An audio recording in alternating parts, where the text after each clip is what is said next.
కూలీగా డ్రైవర్గా పనిచేసినటువంటి ఒక మామూలు వ్యక్తి ఇప్పుడు రాజకీయంలో ఒక ఎమ్మెల్యేగా ఆ స్థానానికి వచ్చే వరకు కుటుంబంలో ఏర్పడ్డ చదువు మధ్యనే ఆగిపోవడం వల్ల గల్ఫ్ కండిషన్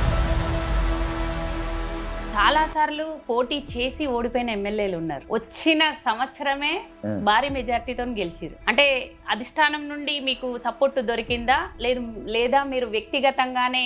ఈ నాయకుల వల్ల జరిగిన విజయం కాదు. మీరు బీజేపీనే ఎందుకు ఎంచుకోవాల్సి వచ్చింది? ఇప్పుడు అన్ని కాంగ్రెస్కి వెళ్ళి పిలుపు వచ్చింది, బీఆర్ఎస్కి వెళ్ళి పిలుపు వచ్చింది, రమ్మన్నారు. మరి ఆర్మూర్ ప్రజలకు రాకేష్ రెడ్డి ఏం చేయాలనుకుంటున్నారు? ఇటువంటి నైతిక విలువలు లేని ప్రభుత్వం ఇక్కడ ఉన్నది. ఒక్కొక్కసారి అనిపిస్తుంది కత్తి పొడి చేద్దామని కాదు,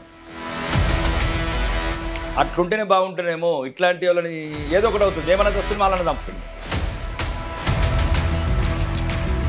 జాతి పిత తెలంగాణ బాపు అని విర్రవీగినోళ్ళు ప్రజాస్వామ్య విలువలు తెలియని వేదవల గురించి మాట్లాడుతుంది. సీనియర్లమని చెప్పుకుంటున్న వేదవల గురించి మాట్లాడు. కుటుంబ పాలన చేసుకుంటా 6 సార్లు ఎమ్మెల్యేలు అంటాడు ఒకడు, 6 సార్లు మంత్రులు అంటాడు ఒకడు. ఏం చేశారా మీరు? ఈ రాష్ట్రానికి ఏం చేశారా మీరు? ఇంకా ఆసిఫాబాద్ అడవులలో అర్థనాదాలు, ఇంకా గిరిజన గొండు గూడేళ్లకు వైద్య సాధ్యం. ఎందుకురా మీరు రాజకీయాలలో ఉన్నారు?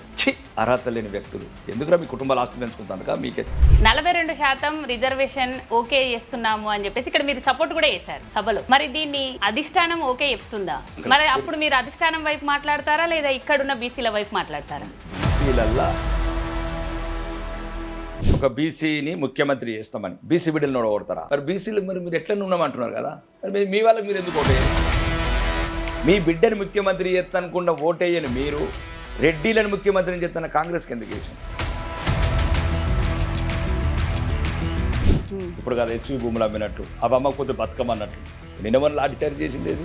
హైదరాబాద్ కంచాల ఎవరి మీద లాఠీ చార్జ్ చేసింది? యువతనే బలవుతుంది.